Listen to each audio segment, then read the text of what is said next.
Now take a look at the damage the wind did from yesterday's storm. One boat owner out here said that 15 minutes of wind did 6 months worth of damage. While Anthony's around back cleaning up his mess, Wanda notices his paintings and says he should bring his work to the gallery next door. Customers here at the Goodwill on Austin Highway would come up to the register to pay for their items, only to be told that they were already paid for by somebody else. Eric Gonzales is on the scene there and joins us now live with more. Eric? Well, Stacia, you can see TxDOT crews have just shown up to work on a huge pothole here on I-10. Traffic's backed up for about 2 miles on the northbound lanes. Women here in New Braunfels got together on Facebook and came to this Target store to breastfeed in public and join a nationwide nurse-in. Eric Gonzales has the latest. Eric?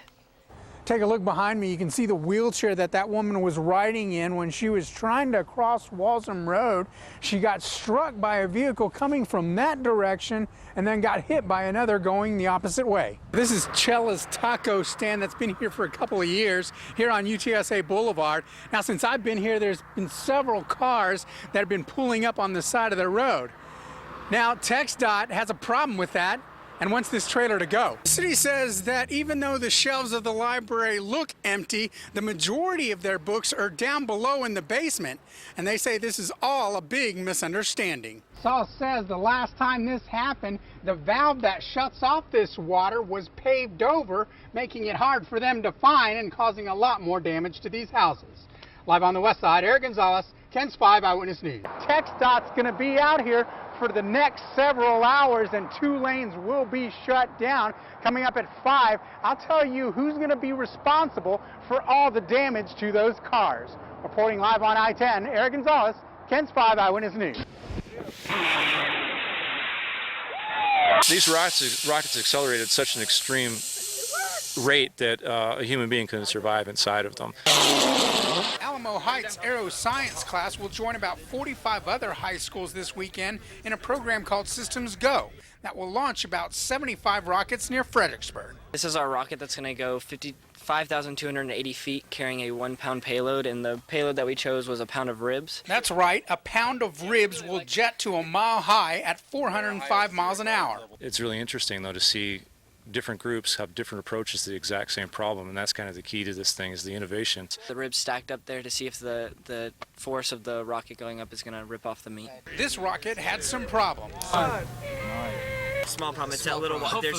Hopefully a small problem. One of the groups is in the tent right now, and they had trouble with their first launch, so now they have to redesign what they did. A corkscrew when it went up and just took off at an angle, and it didn't open. This high school team had a successful launch. It's going to take these Alamo Heights students a couple of hours to find their payload of ribs. This event will be going on all weekend long, and it's open to the public.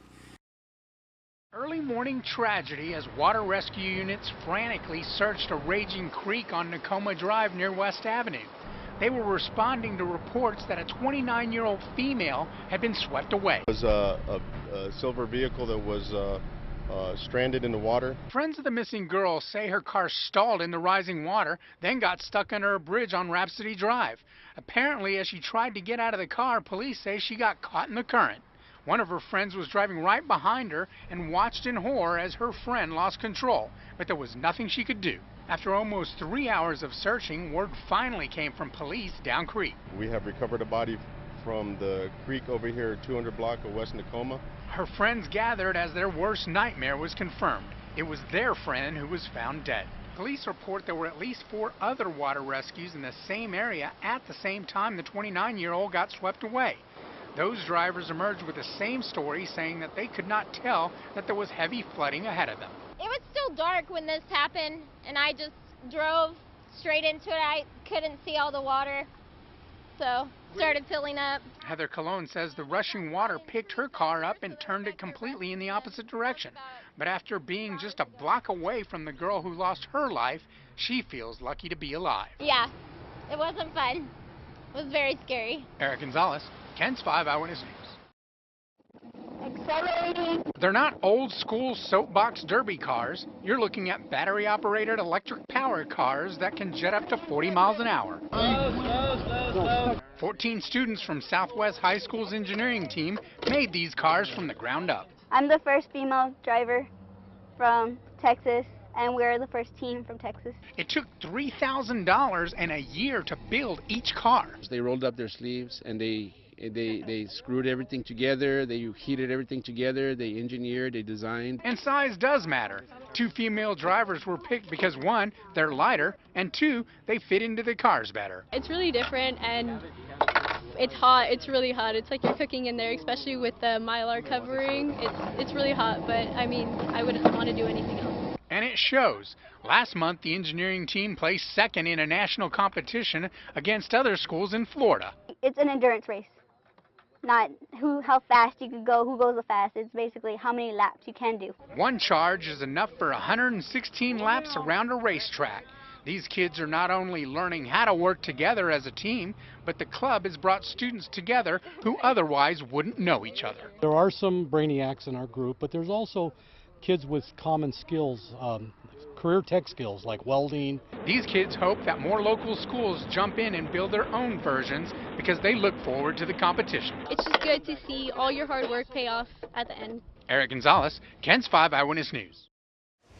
Saw this object running in front of me. Thought it actually was a baby fawn, and then its tail swung around and realized, holy cow, it's a big old mountain lion. He was full stride, and when I shot him, he jumped up in the air about this tall, spun around, and then kept running about 15 yards and then made another dash and then just fell. Gene Naquin of Nooner Ranch says even though this mountain lion is a beautiful animal, he couldn't have it on his ranch with all the game there. My main thing was to get the cat off the ranch because I don't need a cat walking around with all these trophy bucks we have here. He says it's a young male around 2 years old and thinks there may be others in the area. He's only been split up from his mother for 6 months.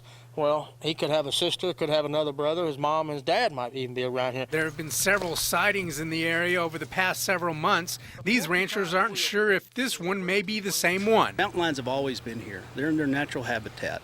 And what's happening is we're just getting an influx of people moving into the county. So, yes, there's going to be a higher probability that a mountain lion will be sighted. Game wardens showed up to investigate the cougar that weighed in at about 90 pounds and was about 5 foot 10 inches in length. They said they were there to investigate if it was hit by a car and if there was a hunting license. All we're trying to do is do, a sound investigation. I hit him right here, but I was aiming up here.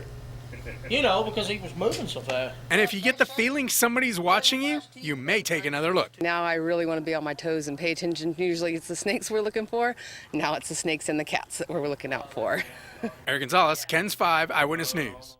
It was my responsibility to get her ready and get her to school, and I failed in that responsibility a couple of times. What 6-year-old Brooke doesn't understand is why she's in detention, eating lunch alone and away from her friends, looking at nothing but a wall. And she kept asking, what did I do wrong? Brooke was late to school several times, but her parents take all the blame.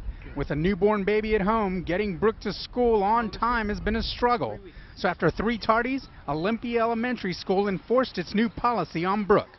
1 hour detention after school or detention during lunch. This just happens to be one of the consequences for being tardy at that particular campus. The policy is she has to sit by herself on a desk against the wall, facing the wall, not with her friends. Judson Independent School District says that each school has their own policy, and this one wasn't meant to punish the student, but since they started it, it's worked. They have been able to cut down the number of tardies way back, as much as 90 to 95% of the tardies. Still, the parents want Olympia Elementary to look at the exception and not the rule. They believe the policy should be changed to punish the parents and not the kids. She said it was mommy and daddy.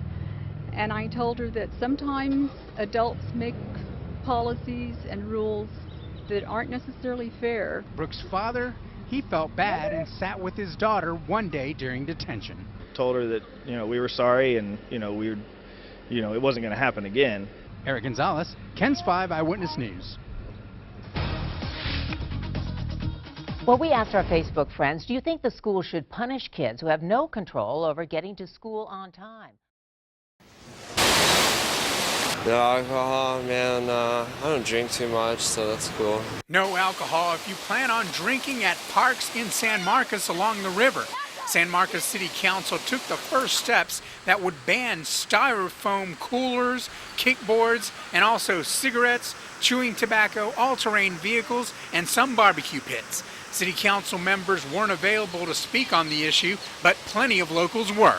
It should fine you if you leave your boats. New rules state that you can't have any alcohol in the parks or the dams along the river, but as long as you're in the water, that's okay. I don't understand why you wouldn't be able to drink on the land by the river, but you're able to drink in the river. I think it'll just push everybody onto the river. It'll be crowded and there'll be a lot more trash. There's also a ban on spear guns. Man, I wish I owned a harpoon gun. That would be wicked.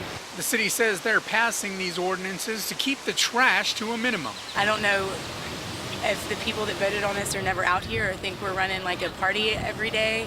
I just don't understand why going so strict when it didn't seem to be such a huge problem. I'm going to go to Wimberley and hang out on the Blanco.